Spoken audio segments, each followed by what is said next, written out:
My name is Greg Staley, author of Look Big, Act Big, Be Big.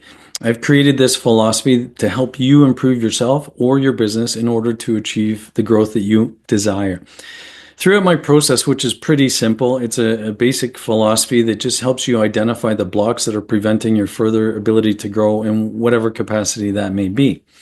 And what I want to talk about today in episode 5 is really the sales process. But also, I have a couple concerns that people do when they approach me and want to do business with me, things they're doing wrong right from the start. So this episode is going to be really just an effort to help you. Now, the first thing you might say is, I'm not a salesperson. I'll never be a salesperson. I don't want to be a salesperson. And I'm going to tell you right off the bat, you're incorrect in that statement. Because everybody has to be a salesperson at some point. If you're applying for a job, you must be able to sell yourself. So you have to be organized, you have to be methodical, you have to be able to answer questions, you have to be able to present yourself in a way that that company wants to hire you. If you are a company, a small company, a medium-sized company, you might need more funding. You might have to go have a meeting with a bank or an investor. In this case, you're going to have to sell your offering. You're going to have to sell yourself and your offering so that there's enough trust in what you're presenting that the lenders are going to want to support your business. So we are all salespeople at some point in time, whether we like to admit it or not. Some people don't want to be a salesperson as a profession. I happen to be kind of good at it. So it was one of the areas that I've excelled at throughout my career, a number of other areas, but in sales specifically is something that I've always excelled at. And it's because I understand a selling process. So what I'd like to talk about is a selling process. The first thing that happens in the selling process is people can make bad mistakes right off the bat. Meaning, if I'm at my desk and I'm working away and I have so many emails I got to get through, I have so many tasks I have to get through, and I get an unsolicited email. And this email says something that kind of piques my interest. And when I look down and say, oh, maybe I should give this guy a quick call, and he signed it, regards, John, or cheers, John. But he hasn't put his phone number. He hasn't put his contact information. So therefore, if I want to follow up on this email, I have one choice only. I have to send them an email back and say, well, now I'm busy, so give me a shout sometime next week. I'd like to talk about this further. What John just did, though, is he piqued my interest, got me excited about a potential offering he had, but because he didn't put contact information, now it gets pushed to the back burner. So John will respond back, okay, well, let's meet next Wednesday, and I'll probably book him in next Wednesday, or I'll have a follow-up call with him next Wednesday, perhaps. Now, the other thing that can happen is because John didn't give me his contact information, I'm moving on about my day. I'm going to, maybe if there's something I'm looking for, maybe I find it with somebody else before I talk to John. Maybe somebody else contacts me and has the information of how to get a hold of him right away. I call him back, and that's the information that I need. So in that case, the John character didn't put his phone number, didn't enable me to call him back right away when he got me and my interest piqued in his offering. So he's probably lost the opportunity. The same thing goes when people send me a text. Hey, yeah, can you please give me a call? I just want to follow up with you. Now, I get a text, I get a phone number, but I don't know who that text is from.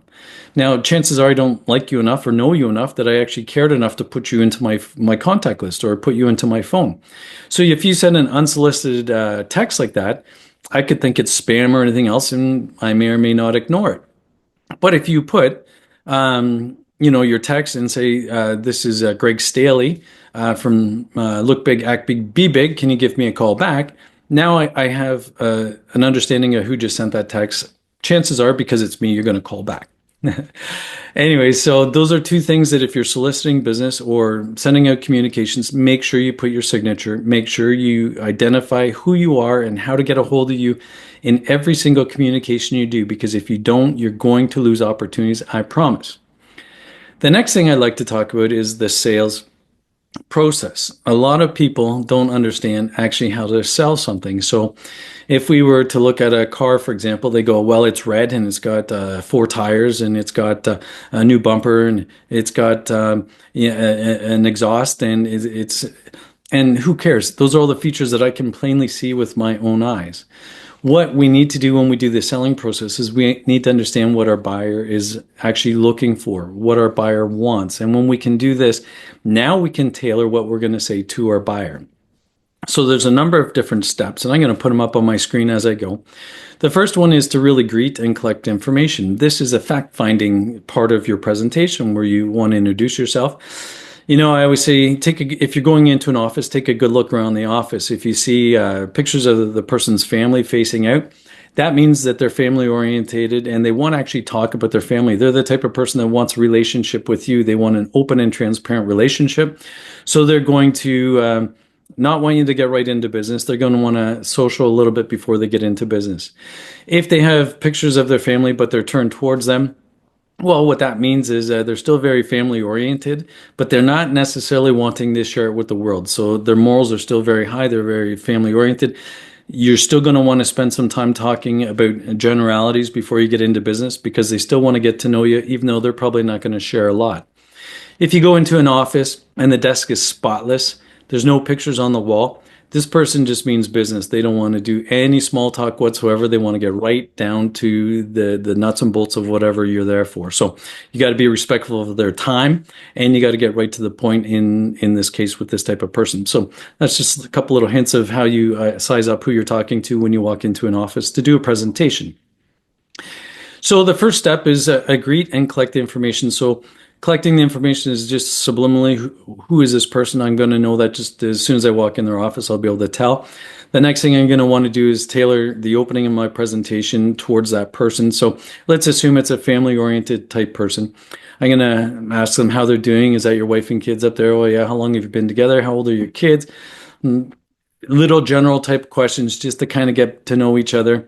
And then from there, I'm going to want to then ease in to the business. So you see the pictures I'm going to put up on the screen are a funnel shape because all of your presentation is going to go into a funnel. Meaning you're going to start with what we say, the greeting and collecting of information. You're going to get to know them. Then you're going to funnel down a layer and you're going to talk about the business. How's business? Are you guys up? Are you down? Is there anything specific you're looking for? Have you ever looked at this product offering that we're going to be talking about today before? Have you met with any of my competitors? You're going to want to collect some information. What has prevented you from moving forward with this type of offering in the past? Was it a cost thing? Was it just not a right fit? Was the technology not strong enough? What's the case? And you basically are fact finding different things. Now, the buyer is probably going to give you some tidbits of information. Well, we looked at it, but it was too expensive, or it just didn't really suit our needs. And if they say it didn't really suit our needs, oh, how is that? You would ask a question like, what were you hoping it could do that it didn't when you last reviewed this type of offering? So you're collecting information in this opening. Now, we go to the next level, which is what is important to our customer. What exactly are the key triggers that this person's looking for? Almost always it's going to come down to a cost, but if it's a government contract, probably not. They're going to want to know that the product's reliable. It's got a warranty. It's got different things that are going to make it headache-free as they move forward. But we want to basically find out what's important to our customer. And then what we're going to do is we already know our product. We already know our pitch. But now we're going to revise what we're going to say to this specific person based on the information that we're collecting in our opening. So what we want to do is we want to build the opportunities and the potential objections that a buyer is going to have into our presentations. So for example, when they said, didn't really suit our needs last time we looked at it because it couldn't really do some of the things we wanted it to do. And that might be, it couldn't move fast enough, or it wasn't as quick as a human if it's any kind of technology, or it just wasn't accepted by our customers. These are different objections that I found out during the fact finding, so I'm going to build those into my presentation now. Now I'm going to present my offer. And again, so I'm funneling down. I'm going to present my offer. Again, I know what I want, but now I'm going to build in all of the objections and all of the tidbits of information that the buyer gave me in the opening portion of my presentation into my pitch. Because my objective is, as I go through my pitch, I'm addressing each of his concerns or her concerns as I talk. And when I do that, what happens is I'm narrowing them down. I'm taking away the reasons for them to say no as I talk, because again, I've paid attention to the tips that they gave me in the beginning. So once I get to the bottom of my presentation, I have to do what a lot of people are scared to do. So a lot of people will say, and these are all the different things about this product, and it's so great. But what they don't do is ask for an order. So I want you to ask for an order. So, you said when we first started talking, the last time you looked at this product, it couldn't do this, this, and this. And, now our new and improved product can do each of these different things. Do we have an opportunity to move forward with you? Well, I don't know. I don't even know the cost. And this was one of my favorite things to do when I was selling robots. I would basically leave out the costs on purpose because I knew at the end of my presentation, if everything else was fine, it would only come down to cost. It wouldn't come down to any of the other objections that they had mentioned when we were first exploring and doing our greeting and collecting of information. So when they would say cost, I'd say, well, we've actually created a really special deal. We understand that restaurants like yourself can't afford to buy this cash because it's like buying a brand new car cash. Hardly anybody does that. So we have a leasing opportunity for you, and the leasing opportunity can be 3 to 5 years. And what we need to do is fill out a credit app. And if we fill out the credit app, then I can come back to you with the exact pricing. But your approximate pricing will be this range, this to this. Does that sound like something you can achieve? Does that sound like something that would work for you? And if they go, oh, it's a little bit expensive. I saw some other ones on the market that were cheaper. I'd say, well, yeah, there are other ones on the market that are cheaper, and there's a reason why they're cheaper. Some of them are going out of business and liquidating their stock, which would, show up online as a really good deal. Or some people tell me they can buy the product in China and bring it over cheaper. And the problem with these things are you don't have the service to follow up with the product after. Any kind of equipment always should have some kind of service program behind it, because if you don't, when there's a problem, then your equipment is no longer working. So our program is a little bit more expensive, but the great thing for you is you can have the confidence when you invest in this program that we're going to stand behind it, and we're going to make sure that you're taken care of from a service perspective moving forward through the duration of the lifetime of this product. Does this sound like something we could do? Could you fill out our credit app and then I can get those numbers for you? I brought a copy of it. We could do it right now and I could take it back. I'll get you the best possible price and term I can. And then we can have a deal. What do you think? I wouldn't say kind of like that, but I'd say best possible price and term. What do you think? And quite often they would take the credit app and fill it out. Now, once they do that, what I want them to do is sign something. So basically, I'd have a document detailing the program and then the approximate prices. And if we can fall within this range, we have a deal, and get them to sign it, because that's an action step that makes them want to move forward with the program, or feels like they've already committed to it.